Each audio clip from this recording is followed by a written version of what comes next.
Voilà, bonsoir à tout le monde et bienvenue à cette formation au trading actif.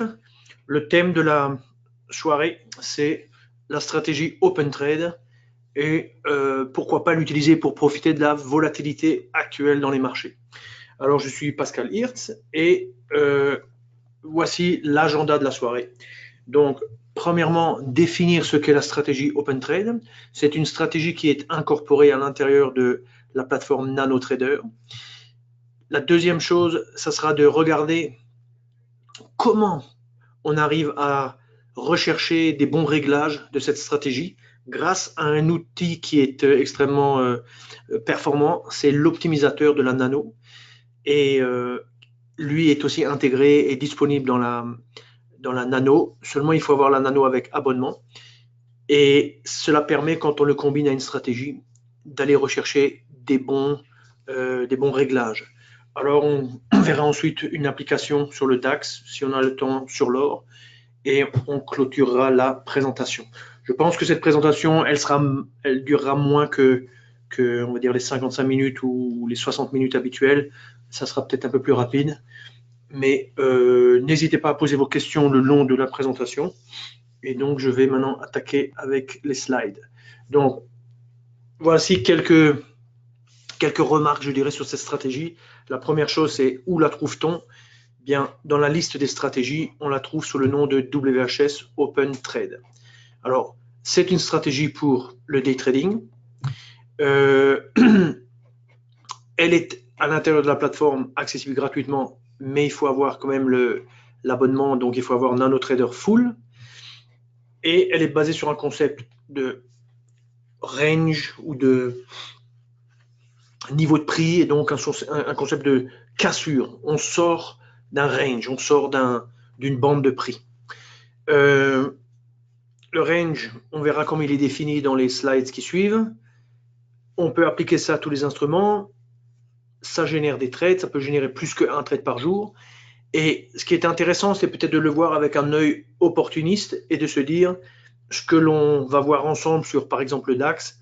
Euh, dans la théorie, on peut au moins, on ne sait pas si ça va fonctionner à coup sûr sur d'autres instruments, mais ce qui est sûr, c'est qu'on peut l'essayer et on peut utiliser la technique que je vais vous montrer ce soir pour rechercher, pour adapter la stratégie à d'autres instruments. Alors, pour revenir à la définition elle-même de la stratégie, j'ai mis sur le côté gauche la barre de personnalisation. C'est-à-dire, rappelez-vous ce que c'est, hein, c'est comme si je soulève le capot d'une voiture, on voit ce qu'il y a sous le capot, le moteur. Et le moteur, en l'occurrence, c'est cet indicateur qui est ici, qui s'appelle OpenTrade. Il est programmé en express, il est encrypté, et grosso modo, il a 1, 2, 3, 4, 5, 6, 7, il a 7 paramètres. Alors, il y en a 3 que vous connaissez très bien. C'est le paramètre lié au déclenchement des alertes sous forme de boîte, enfin, ou de fenêtre, donc visuel, sonore, et puis par email. Il reste maintenant plus que 4 paramètres. Donc, je vous avais dit avant que la stratégie pouvait générer plus d'un signal par jour. Vous voyez qu'ici, il y a un réglage qui permet de limiter ce nombre de signaux. Donc là, par défaut, c'est sur 5, mais on peut en mettre un seul ou deux, trois, c'est comme vous voulez. Et on peut aussi, dans notre recherche d'une bonne stratégie, on peut aussi jouer sur ce paramètre pour essayer de d'augmenter, je dirais, la performance de notre stratégie. Alors là, on arrive un petit peu sur les 3 temps. Vous voyez, en fait, comment c'est que ce sont des temps? On start, ça veut dire le début. On le voit un petit peu au chiffre 1300, c'est en fait 13 heures.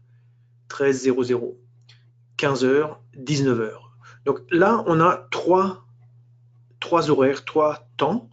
Et sur notre droite, on a un schéma. Alors, on va se pencher sur ce schéma pour comprendre ce que c'est. Alors, la première chose qu'on remarque, c'est que les 13, ils correspondent au début de ce schéma. Donc, entre 13 heures et 15 heures, tel que nous l'avons défini dans l'indicateur, eh bien, qu'est-ce qu'on voit? On voit qu'il y a une bande verte mince. Cette bande verte mince, c'est en fait le plus haut. Donc, on regarde le plus haut prix par bougie. Et pour passer d'une bougie à une autre,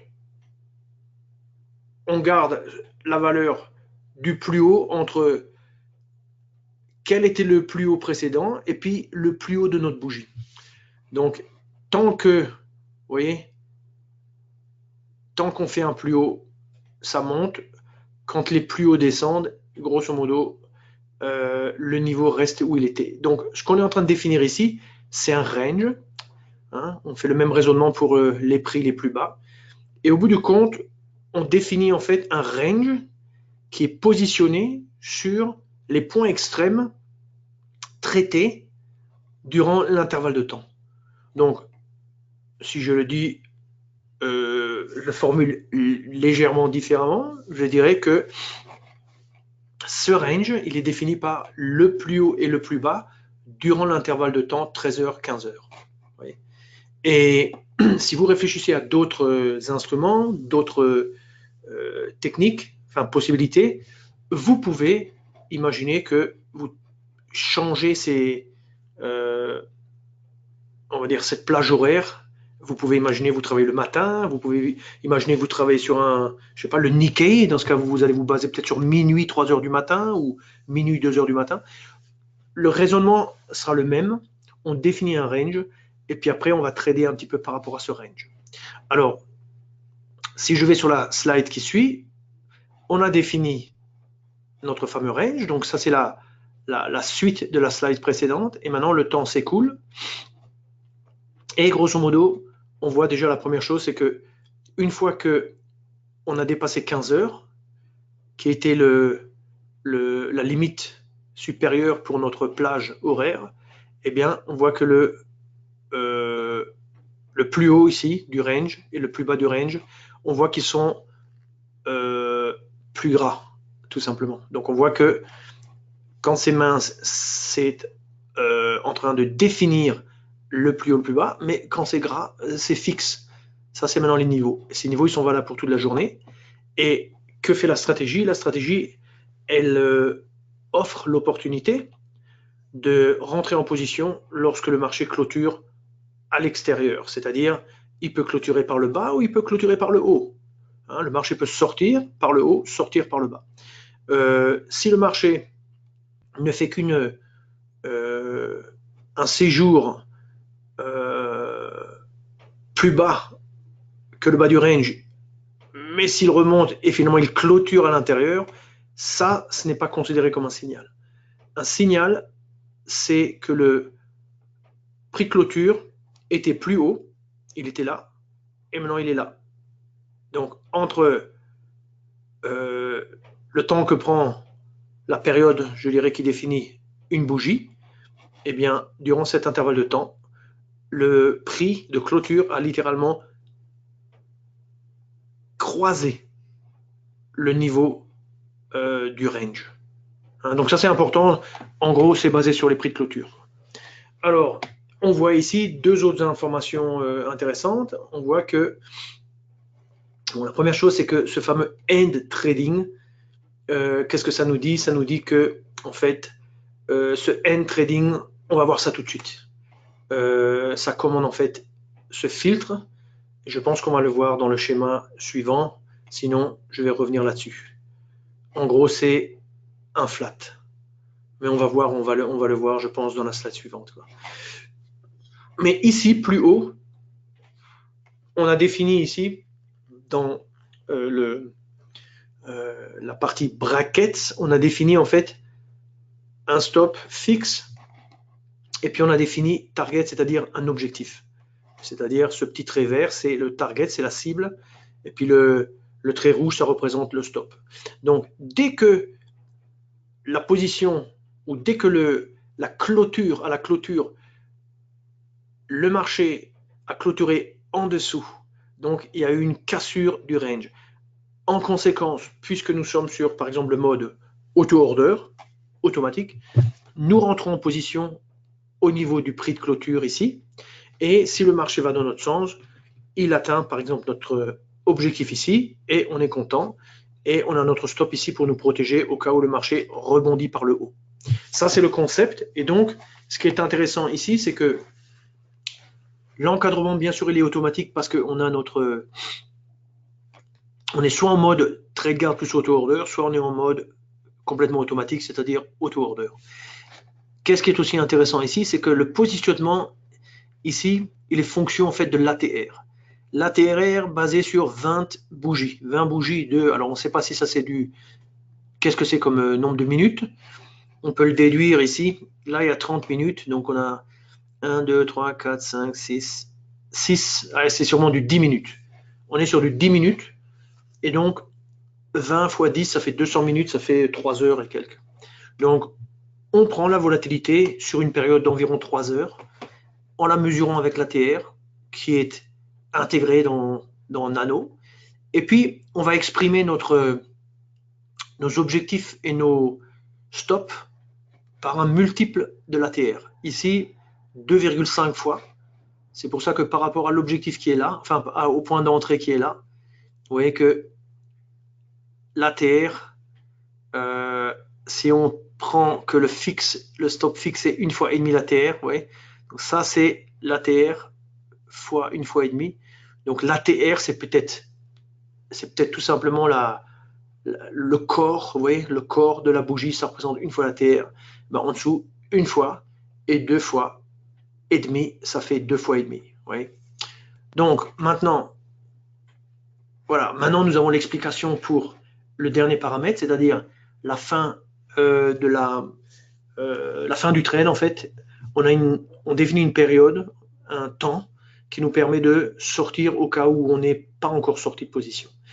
Et on le définit directement dans l'indicateur, dans le signal, appelons ça un signal, hein, et c'est 19 heures ici. On peut bien sûr changer ce temps, hein, et si on est sur, on ne sait pas sur quel instrument nous sommes, mais on va dire si on est sur des instruments courants, vers 22 heures ou un petit peu avant 22 heures, grosso modo, si on veut sortir, c'est là qu'il faut sortir, quoi.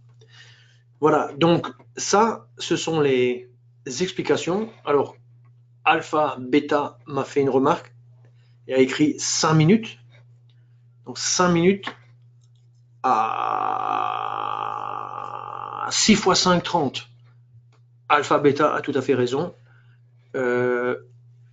C'est en fait 5 minutes. Pourquoi? Parce que entre 15 et 15h30, j'ai compté, moi, on va dire, je compte cette bougie, une bougie, 2, 3, 4, 5, 6.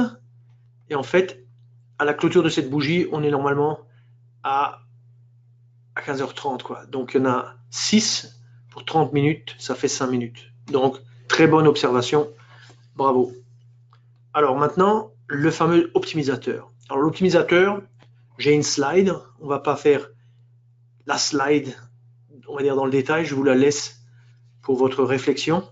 Je vais afficher plutôt la plateforme. Donc, je fais glisser la plateforme. Je clique ici pour qu'elle occupe tout l'espace. Voilà. Et puis maintenant, je vais charger un DAX. Alors, charge un DAX. Et puis, je vais ici prendre stratégie. Et vous voyez, OpenTrade, il est en dessous. Donc, je charge OpenTrade. J'ôte le carnet d'ordre parce que ça ne m'intéresse pas. J'ouvre en grand le graphique. Ce graphique, il est en 5 minutes. Nous, on va se mettre en 10 minutes. Vous voyez que entre 5 minutes et 10 minutes, il n'y a pas des immenses changements au niveau on va dire du positionnement, de la définition des ranges. C'est quasiment les mêmes niveaux. Oui. Je vais me mettre sur 10 minutes parce que dans les travaux que j'ai fait, le 10 minutes était mieux. Et puis, je vais mettre 200 jours. Donc 200 jours, voilà, ça nous donne à peu près fin du mois de décembre 2017. Donc en gros, c'est voilà, on a l'année, quasiment 7 mois de l'année 2018 devant nous. On est sur le DAX. Et puis, on va un petit peu étudier cette stratégie. Et dans un premier temps, on va un petit peu regarder les choses.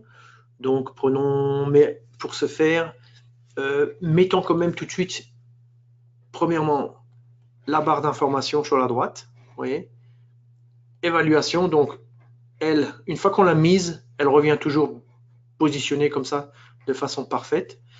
Et là, on a grosso modo 4 trades, 3 trades gagnants, etc. On est en train de regarder cette petite période ici sur le côté. C'est pour ça qu'ici, on voit en fait des signaux. Alors, ce qui est intéressant, bien sûr, c'est d'ouvrir la barre de personnalisation. Voilà. Trading, on n'en a pas besoin. On en aurait besoin si on voulait automatiser, par exemple. Ou travailler en manuel aussi. On aurait besoin d'un compte, on mettrait le compte là. Bracket, c'est ce que je vous ai montré avant. Filtre, c'est le fameux filtre. C'est pour ça que le fond d'écran ici, il est un petit peu mauve. Indicateur, alors là, on a le fameux Meta-Sentimentor, qui est en fait la courbe en dessous, la courbe de signal qui permet on va dire, de donner une interprétation à un indicateur et d'utiliser cette information pour déclencher des trades. Je vais baisser ça. Et on a ici les réglages. Alors, on va un petit peu regarder les réglages. Ici, on est sur 9h, 9h40 et puis 13h pour fermer la position, littéralement. Donc ça, c'était un réglage que je me rappelle, on avait avec Eric Lefort à l'époque, vers les années 2013, il y a 5-6 ans ou à peu près. Et on va un petit peu, alors, vous voyez, maintenant, on ne voit pas de signaux. Pourquoi? Parce qu'en fait, si je me positionne ici, nous, on a commencé avec cette période de temps. On appelle ça la période d'évaluation. On avait 3 ou 4 jours maximum, quoi. Et maintenant, ce qu'on va faire, c'est on appuie sur ce bouton. Qu'est-ce que ça fait? Ça étend la période d'évaluation de manière à couvrir toutes les données chargées. Donc, si je fais ça, grosso modo, maintenant, vous voyez que au niveau du résultat, ça a changé. Et puis, on voit qu'il y a des signaux partout. Alors, maintenant, ce qu'on va faire, c'est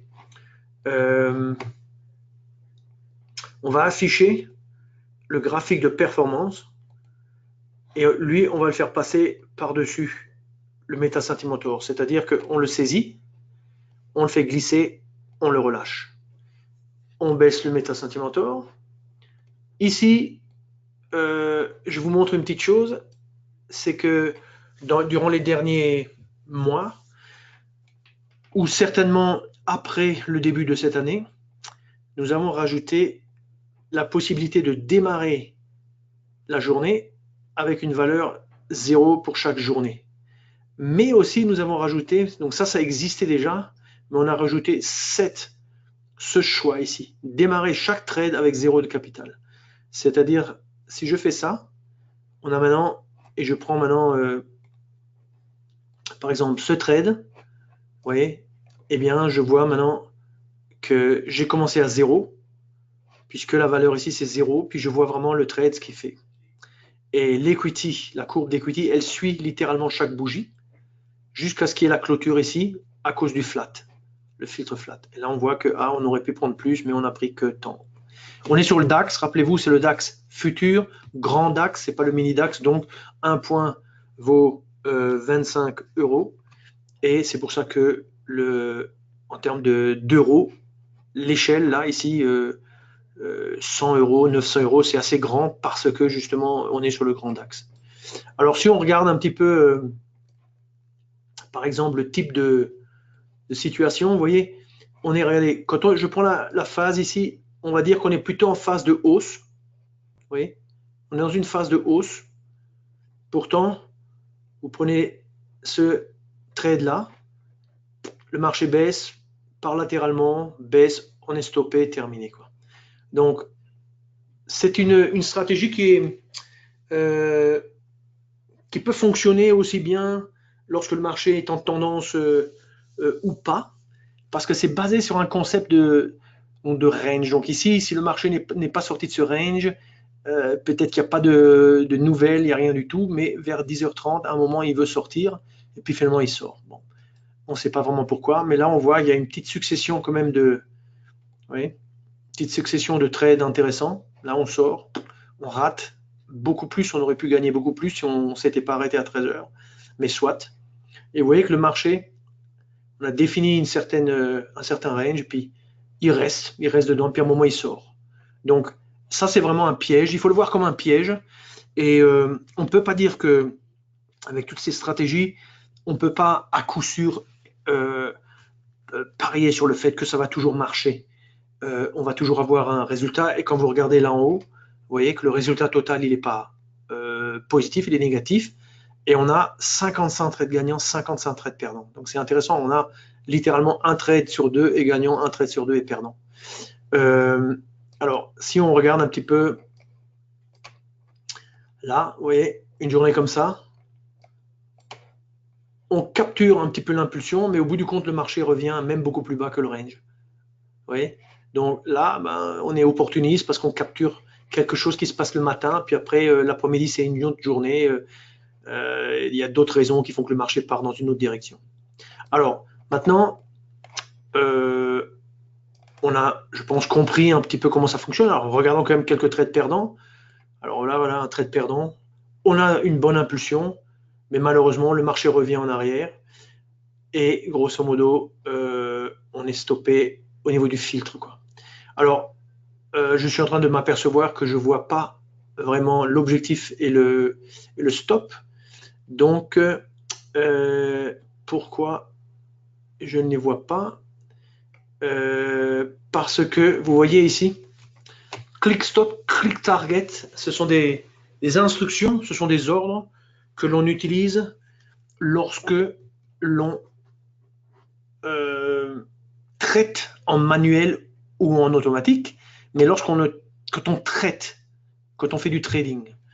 Ici, on est dans un contexte de backtest. On étudie une stratégie et si on veut simuler l'effet du stop et l'effet de l'objectif, il faut dans ce cas, en fait, remplacer ces deux. Donc, on retient que lui, c'est 1,5 et que le target, c'est 2,5. Donc, je vais les éliminer. Voilà qui est fait. Et ce que je vais faire, c'est je vais chercher dans stop l'équivalent, mais pour le mettre dans le cadre du backtest. Donc, fixe, voilà, et puis profit target. Voilà. Je ferme. Alors, par défaut, il me met ces grands chiffres. Donc, j'avais pour le stop 1,5. Alors, on va tout de suite régler, en fait, on va tout de suite régler en vue après de l'optimisation, vous voyez en bas. Donc, on va dire que on veut au moins une fois l'ATR, mais on veut pas plus que 10 fois l'ATR. Et là, on va mettre 1,5. Donc, il y en a un qui est pour quand le trade est long et l'autre, c'est pour quand le trade est short.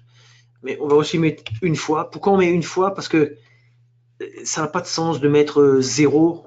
Il va essayer de peut-être nous trouver des cas où on sort tellement vite, mais dans la réalité, c'est pas réaliste.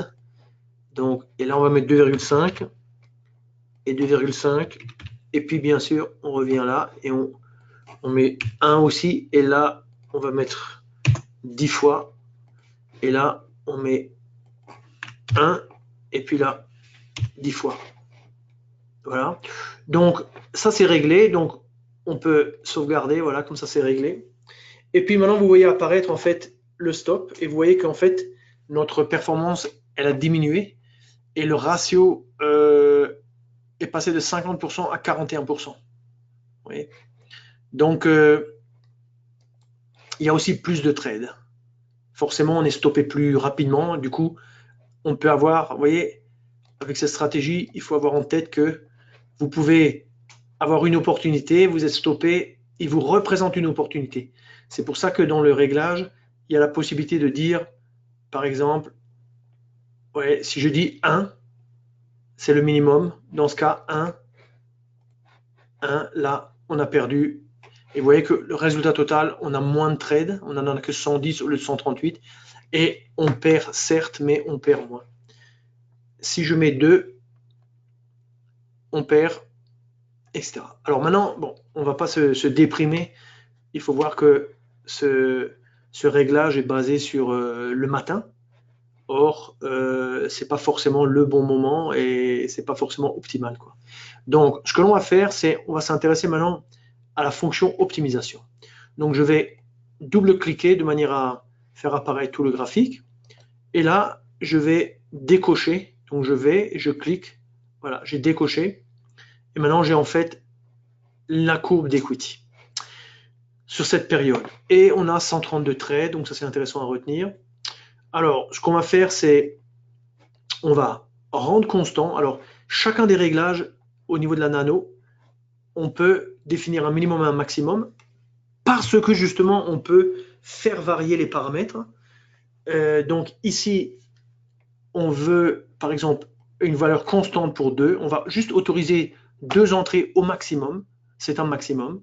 Donc soit c'est un trade, soit c'est 2. Pourquoi 2? Bon, par expérience, 2 c'est mieux que peut-être 5. 5 c'est trop de trades, ça peut pas être trop sain. En termes de fin de journée, je crois que c'est beaucoup mieux de mettre quelque chose comme 21h 50, comme on est sur du 10 minutes. Donc vraiment la fin de journée. Quand on met 21h50 et qu'on est en mode backtest, la valeur qui va être prise, c'est la fin de la bougie de 21h50, c'est-à-dire ça équivaut à la valeur du marché à 22h. Donc quand on fait du backtest, il faut tenir compte de la valeur de fin de bougie. Et quand on fait du trading réel, quand on met 21h50, ça veut dire qu'à 21h50 et je sais pas, une seconde, vous serez sorti de position. Alors, ici, alors constant, alors je vais maintenant rendre tout ce qui est constant ici. Bon, les trucs d'alerte, tout ça, bon, constant. Cette heure-là, on ne veut pas l'optimiser, donc constant. Par contre, on va laisser varier les heures, mais on ne va pas mettre. Alors, on va commencer par 8 heures, parce que le DAX, ça commence à 8 heures. Mais lui, bien sûr, il ne peut pas être vraiment à 8 heures, puisque lui, c'est la fin de la plage. Donc, on va dire voilà, mettre 8h30, et on va dire que tout ça, on arrête de trader après 18 heures. Donc, on va mettre 18 heures ici. Ça, c'est une valeur qui permet de définir la plage pour l'optimisation. Ça veut dire qu'on ne veut pas, je dirais même 17 heures. Quoi. Ok. Ensuite, start. Alors lui, il est sur 8, ça va. Mais si l'autre est sur 17, lui, on va le mettre sur 16h30. Voilà. Et maintenant, vous voyez que vous avez le Meta-Sentimentor.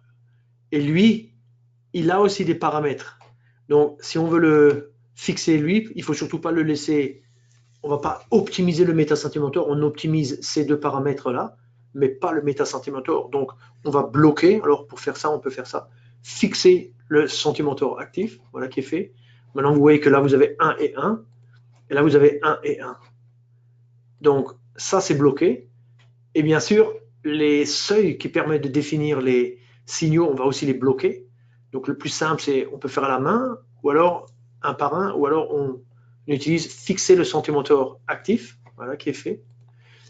Le filtre, il n'y a rien à bloquer parce qu'il n'y a pas on n'a pas on va dire de valeur d'input, comme on dit en anglais, on n'a pas ça. Et remarquez que le fait d'avoir rallongé la clôture, ça fait déjà que notre performance est passée de moins 3000 à plus 16 000. Vous voyez, donc ça veut dire qu'il y a quand même des choses qui se passent l'après-midi. Maintenant, on arrive ici. Alors là, je dirais dans un premier temps, on ne va pas toucher à nos stops. Donc, on va une fois fixer ça et on va fixer ça. Donc maintenant, qu'est-ce qu'on peut bouger? C'est 9h, 9h40, c'est tout. Tout le reste, c'est fixe. Donc, comment on bouge cela? On peut se mettre sur Meta-Sentimentor et appuyer sur ce bouton, ou on peut se mettre directement sur l'indicateur, appuyer sur ce bouton. Donc, le bouton ouvre une fenêtre, optimisation. Ici, on a le nombre d'essais maximum 10 000, 1 heure maximum. Nous, on va juste comme ça le faire tourner pour voir ce qui se passe. on fait démarrer. Et maintenant, le nano essaye maintenant plusieurs combinaisons et recalcule le résultat et cherche en fait à trouver des combinaisons de valeurs qui permettent d'avoir une meilleure performance, quoi. Donc, je le laisse comme ça, on le laisse tourner, on regarde un peu ce qui se passe.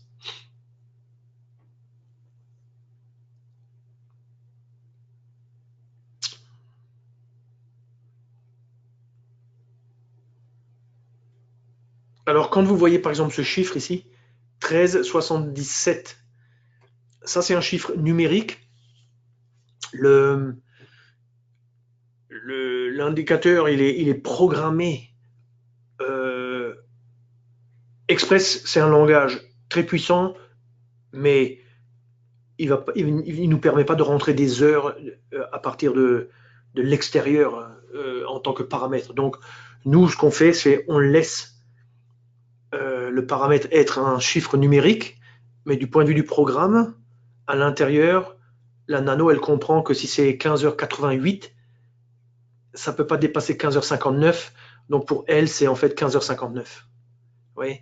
Donc, bon,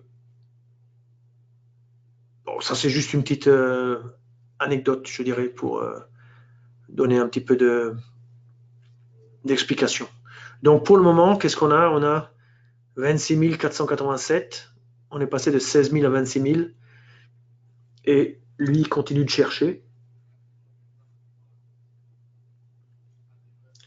Alors, l'optimisation, c'est pas mal parce que vous pouvez l'appliquer en fait à un indicateur. Quand vous l'appliquez au MetaSentimentor, l'optimisateur, il va rechercher tout ce qui est pas constant. Et il va essayer d'optimiser tout ce qui n'est pas constant. Donc,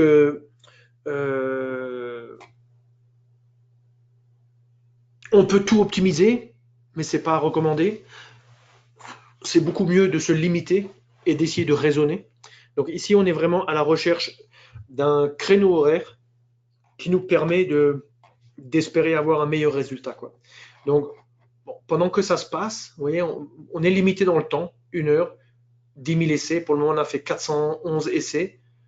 Ça a pris 4% de l'heure, donc 4 fois, enfin, ça a pris 2-3 minutes pour le moment. Ici, quand je suis sur ce réglage, en fait, on voit la courbe qui correspond à ce réglage. Si je vais maintenant en dessous, normalement, je vois la courbe qui correspond à ce réglage. Mais là, probablement parce que c'est en train de calculer, il ne me le montre pas tout de suite. Bon, c'est pas grave, on verra ça après, quoi. Donc, il y a des améliorations qui sont, je dirais, la première était importante, les autres sont marginales. Et il faut bien comprendre qu'il y a quand même pas mal de choix ici, parce que notre façon de définir les heures, c'est à une échelle de la minute. Ouais, donc en réalité, du point de vue de l'ordinateur, lui, en plus, comme on raisonne en chiffres, lui, il va essayer 8000, 8001, 8002, 8003, 8004, 8050, 55, et il va même dépasser, même si ça n'a pas un sens d'un point de vue horaire, mais c'est pas grave. La nano, elle est rapide, elle calcule, elle trouve des choses. Je vais arrêter. Alors si on arrête, ici, je vais retenir ce réglage. Là, vous voyez, quand j'appuie, on voit le réglage qui change. Donc là, ce réglage, il correspond par exemple à 8h49, 8h54. Vous voyez? Donc, vu que nous sommes avec un chart de 10 minutes, ce réglage, d'une certaine manière, il faut le mettre en conformité avec notre chart de 10 minutes. Ouais. Donc, il faut quand même réfléchir à ce qu'on trouve comme résultat. Ici, 8h37, 8h... Donc là, on a des choses comme vraiment début de journée qui nous donnent des résultats qui ont l'air pas mal. Et là, c'est plutôt l'après-midi, vous voyez? On est plutôt autour de 16h. Alors, je vais fermer et je vais une fois garder l'après-midi. Soit dit en passant, vous pouvez enregistrer l'étude. L'étude, c'est le réglage. Donc, si vous avez des bons réglages, vous pouvez dire, voilà, ben, j'ai un bon réglage. Le bon réglage, ce DYS, il se trouve en fait dans NanoTrader, donc mes documents NanoTrader. Vous voyez, là, vous avez toutes les différentes répertoires. Et ben, dans DYS, c'est là qu'on trouve en fait les études. Hein. Donc, non, je ne vais pas le faire. Je ferme. Voulez-vous sortir? Oui, je ferme. Alors, je pense qu'il y a quelque chose qui a bloqué un petit peu ma fenêtre ici. Donc, ce que je vais faire, c'est que je vais la retirer et je vais la remettre parce que je ne sais pas qu'est-ce qui s'est passé, mais en tout cas, et j'obtiens, on va dire, un peu une meilleure courbe. Hein. Normalement, la courbe, elle aurait dû bouger. Je ne sais pas qu'est-ce qui s'est passé, mais c'est pas grave. Vous voyez que la courbe, elle est un petit peu meilleure, quoi. Donc, on voit l'intérêt en fait de l'optimisateur. Alors, il nous a donné quelque chose qui, d'un point de vue statistique, est consistant pour les 7 premiers mois de l'année. Alors, ça ne veut pas dire que c'est consistant pour les périodes précédentes dans le temps ou que ça sera consistant dans le futur, mais ça dit quand même quelque chose d'important. Et ceci est compte tenu du fait que nous sommes sur du 10 minutes, compte tenu du fait que nous avons les réglages qui sont là. Alors, ce qu'on pourrait faire, par exemple, c'est de dire quel est, par exemple, l'impact de faire varier, en fait, l'objectif ici. Vous voyez, maintenant, il est sur 2,5. Donc, si je le remets sur, par exemple, 1 et puis je fais 10, alors, une façon de faire, au lieu de faire l'optimisation, c'est de dire clic droit, analyse sensitive, sensibilité du paramètre. Je clique là-dessus et lui, il va me faire varier la valeur entre 1 et 10 et il va m'afficher le résultat, c'est-à-dire la valeur de l'equity. Et là, qu'est-ce que l'on trouve comme résultat? On trouve, alors, vous voyez, on peut étendre, mais on trouve grosso modo que, premièrement, ça ne sert à rien d'aller à plus que 10, mais là, on est aux alentours de 27 000, même avec une fois. Et puis, quand même, là, il y a une plage où ça augmente jusque vers 33 000. Donc, en réalité, nos 2,5, ils sont presque à moitié. On pourrait un petit peu augmenter. On voit qu'un petit peu vers 3, c'est mieux. Oui. En tout cas, pour cette période. Donc, on peut mettre 3 et ça nous augmente un petit peu la pente. Vous voyez, et ça nous donne un meilleur résultat. Donc, on peut faire la même chose pour short. Alors, bien sûr, il faut ici définir l'intervalle. Donc, on n'a pas besoin d'aller peut-être sur... on va quand même laisser 10, comme ça on est consistant. On met sensibilité. Alors, la nano, elle est très très puissante. Elle calcule très rapidement ce genre de choses. Et ça, c'est vraiment un outil de recherche. Là, qu'est-ce qu'on voit? On voit qu'on est dans un range entre 23 000 et 35 000. On voit en tout cas qu'au début, nous, on est sur 2,5 à peu près. On est là. On voit que c'est une bonne chose d'éloigner, parce que vous voyez, ça c'est presque comme une sorte de droite, d'une certaine manière, entre une fois et quasiment 2,8 fois, il y a un intérêt à augmenter, à éloigner. Par contre, après, c'est un peu plus chaotique. Donc, je dirais, on reste à notre 2,5, pas de problème. Le stop, l'impact sur le stop. L'impact sur le stop. Alors lui, on va le jouer différemment. Donc ici, on met donc 1, on va mettre 10, et on va faire la même chose ici, 1, 10. Et là, ce qu'on peut faire, par exemple, c'est on peut utiliser l'optimisateur. Donc, comme je suis sur Fix Stop, il n'y a que le stop que je cherche à optimiser. Donc, je cherche, et on voit que il nous donne des meilleures performances en fonction du positionnement du stop. Donc, ça, c'est intéressant. Vous voyez, quand il y a une courbe comme ça veut dire qu'il y a une sorte de performance, une régularité dans le résultat. C'est comme une équipe dans son championnat qui gagne beaucoup de matchs. Elle monte au classement match après match. Donc, on voit que... Alors, ça nous a... Alors, vous voyez, le concept ici, c'est vraiment... Ça va tout simplement chercher mais ça ne va pas chercher de façon aléatoire comme ça. Il y a une intelligence derrière ça. Il y a, je dirais, une technique mathématique qui est utilisée pour rechercher des solutions à un système complexe.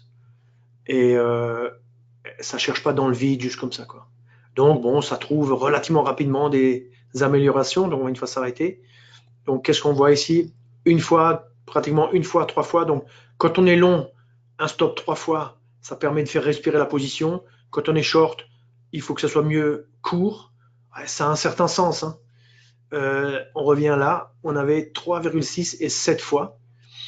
Alors 7 fois, c'est vraiment extrême. Ça veut dire probablement qu'on a capturé au mois de février des grands trades ou des choses comme ça.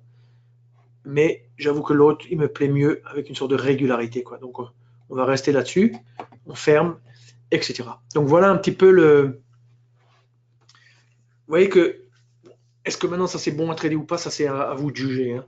Mais voilà une technique pour arriver à trouver avec une stratégie comment on arrive un petit peu à trouver quelque chose d'intéressant. Alors j'ai arrondi à 3, j'arrondis à 1 ici. Ici, alors voilà ce qui se passe, vous voyez, ça donne un petit peu ça donne un petit peu cette performance, quoi. Alors, je dirais, ça c'est un petit peu l'essentiel de ce que je voulais dire. Alors, ce qui est intéressant peut-être, c'est, on va faire la chose suivante, on va juste glisser ça de côté, et puis on va juste voir qu'est-ce que... Alors, application au contrat DAX. Alors, vous voyez, ça c'était le contrat DAX, et en fait, ça c'était une présentation que j'avais faite durant le mars-avril, un petit peu par là-bas, quoi. On voit 27 avril, voilà. Donc, qu'est-ce qu'on voit? Ben, on voit qu'il y avait un certain réglage. Quel est le réglage? Ça, c'était le matin, 10h25, 11h35. Donc, nous, juste pour comparer, nous, on est plutôt sur du 15h57, on est plutôt sur de l'après-midi. Ouais. Donc, mettons une fois, donc, 10h25, 11h35, 21h40, ça ne doit pas changer. C'est beaucoup mieux de le laisser quand même le plus tard, ça c'est toujours avec le DAX, c'est toujours vrai. En haut, mettons 5 fois, et puis 3, on avait déjà 3, oui, 3, voilà. Donc ça nous donne, regardons, est-ce que c'est bien le réglage, 5 fois, 3 fois, et en bas, on a ça, quoi. Alors, je double-clique, et ça nous donne un peu ce résultat, quoi. Alors, ce qui va être intéressant, c'est juste de regarder, juste pour la forme, hein. Donc le 27 avril, c'était quelque chose comme ça un petit peu. Ça, c'était un petit peu vers le 27 avril. Vous voyez, j'ai exactement capturé le 27 avril, quoi. Alors, ce que vous pouvez faire avec la nano, c'est vous zoomez en fait ce fameux 27 avril, et puis on voit en fait, vous voyez, ça nous coupe la période en deux, et ça nous montre la performance pour à gauche et puis à droite. Donc en fait, qu'est-ce qui s'est passé? Ouais, c'était pas terrible, ça perdait pas, et hop, soudainement on a capturé un mouvement. Maintenant on est nouveau dans une phase un peu où il n'y a pas de valeur. Mais entre le 27 avril et aujourd'hui, ça aurait gagné quand même. Donc ça c'est quand même intéressant. Ça ne veut pas dire que ça se reproduira dans le futur, hein. Mais ça veut dire que c'est quand même, on vous dit quand même des choses relativement intéressantes chez WH Self Invest. Et si vous retroussez les manches et vous analysez bien ce qu'on vous dit et puis vous essayez de vous lancer un petit peu, faites comme moi, hein. Moi j'ai maintenant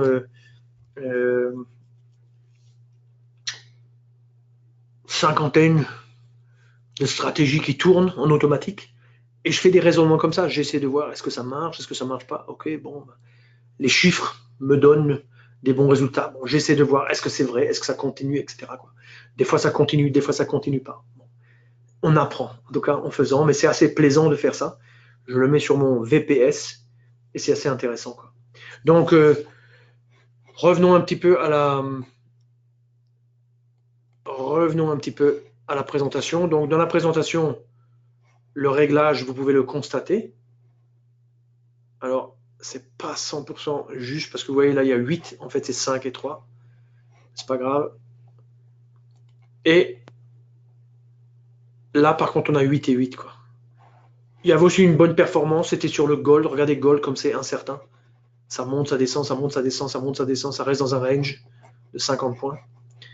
Et là, c'était donc plutôt l'après-midi, 13h15, 21h45, sur du 5 minutes cette fois. Vous voyez, en haut, on voit 5 minutes.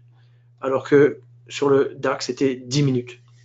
Donc voilà une stratégie qui est très intéressante, très facile à régler. Il n'y a que 1, 2, 3, il y a grosso modo 3 éléments à régler. Il n'y a pas de filtre de tendance. Alors une chose intéressante, c'est, vous voyez, si je me positionne là et je dis, vous voyez, ici, on peut sélectionner que les signaux longs.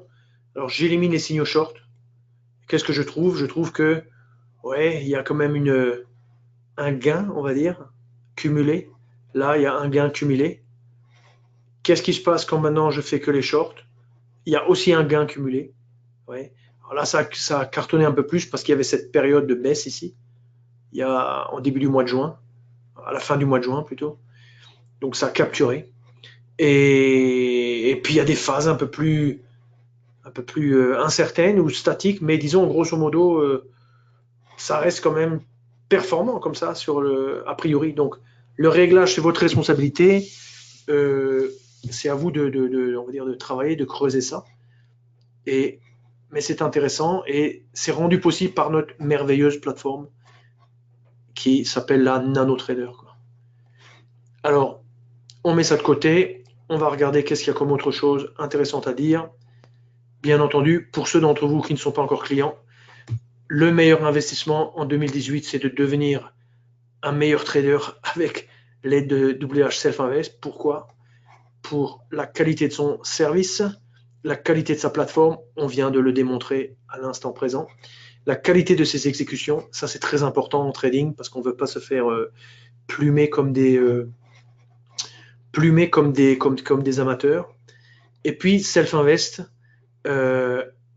capitalise en fait toute cette information sur comment appliquer les stratégies, etc., ou des signaux. Elle capitalise tout ça sur YouTube, sa chaîne YouTube, sur laquelle il y a maintenant 1700 vidéos peut-être, ou 1700 abonnés, je ne me rappelle plus. Et grosso modo, les gens sont très satisfaits, ils nous le montrent à travers des enquêtes de satisfaction, comme on le voit sur le côté. Et donc, je vous enverrai on va dire, ce PowerPoint demain. Là, vous pouvez cliquer dessus si vous voulez nous contacter, etc. N'hésitez surtout pas. Alors, je suis arrivé au bout de la présentation. Je vais arrêter maintenant l'enregistrement.